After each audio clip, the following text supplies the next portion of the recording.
After Venom War, Eddie Brock was dying. So was Carnage. So they fused. Yeah, you heard that right. The ultimate serial killer bonded with the most tormented host. A few weeks later, Eddie's on a plane, and Carnage whispers in his mental ear, "Kill someone. Come on, just one." But Eddie made a deal. He only kills real scum, the worst of the worst, like the hopscotch killer, a serial killer he's tracking for his podcast. Yeah, Eddie is now a field investigator for a true crime podcast. But here's the problem. He doesn't know who the killer is, so he uses Carnage to scan everyone's thoughts. And surprise, none of the passengers have ever killed anyone. But Carnage can smell murder. Then he says, the killer isn't a passenger. He's one of the pilots. Panic. Eddie breaks down the cockpit door. An air marshal shoots. Carnage takes the hit. And then one of the pilots slits the other's throat and cuts the controls to crash the plane. Yep, he was the hopscotch killer. Bingo. Eddie rips him apart, shreds him like a horror movie blender scene, and then jumps out of the plane, flying with the symbiote while carrying all the passengers inside a giant web of goo. Eddie Brock, now officially the world's weirdest cargo flight. But Carnage starts to take over.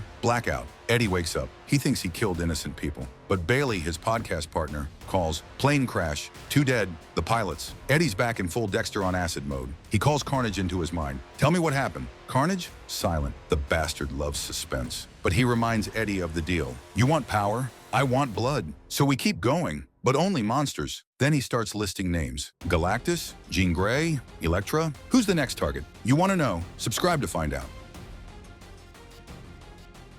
Enjoyed this Marvel tale? Hit that like button, subscribe for more epic stories, and share your thoughts in the comments. Every opinion counts.